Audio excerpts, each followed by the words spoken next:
All right. It's Friday and we're in the K&S garage. We've got some new stuff for our C8 Z51 on the lift. Mike at Girodisc called me. He said, let's get some things going on. We've got the Girodisc 2-piece rotors and Girodisc GP10 brake pads. We've looked at these and been using these since the car came out. These great track discs, work very well.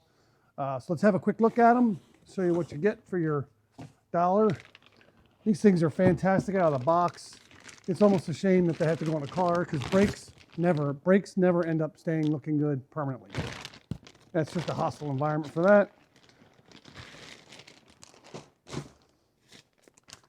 This is all made in USA, cast in, I believe, Tennessee, machined in near Seattle, Washington at Girodisc location. That's a 2-piece floating rotor, 72 curve vane, aluminum hat, floating disc, and there's these little things are the springs that keeps the disc from rattling as it, quote, floats.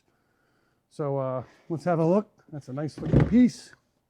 We'll go ahead and see first, compared to the OEM rotor, I think we remember from before, 24 pounds and something or other. Yeah, 24 pounds. Let's see what these things go for.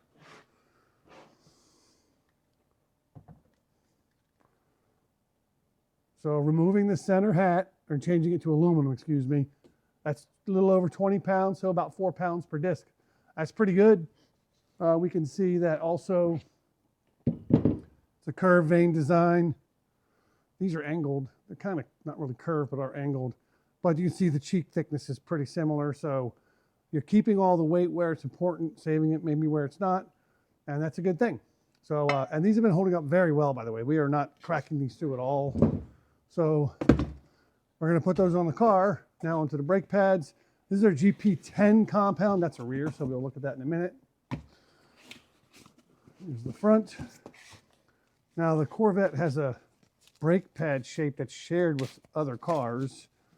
And the way we know that is because it has sensor notches that aren't used on a Corvette. It's also got some weird spots. The pins go through those inner holes. I don't know what those outer things are for. They don't do anything. They're just sitting there. We don't need a wear clip on a performance brake pad, but here we go. So these are the GP10. They say it's a street compound. We might consider, we're going to try and see how well they will hold up on track. We know the OEM pads are not bad on track. Very dusty for street use. We would expect these to be pretty dusty as well. But we want to see how well they'll do on track with the rotors. Unfortunately, that's not going to happen until the spring because it's freaking cold in VIR right now. But anyway, if we look back a couple of review, it's a Brembo pad made by Padgett.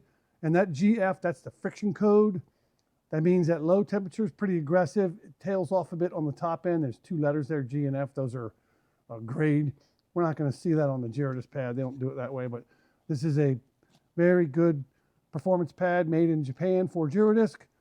And also we can see, we get a skosh more material. It doesn't quite have the aggressive chamfers on the ends.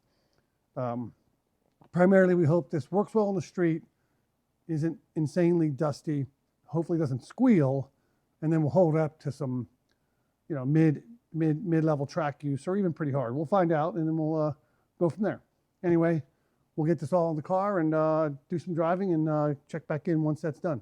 Thank you.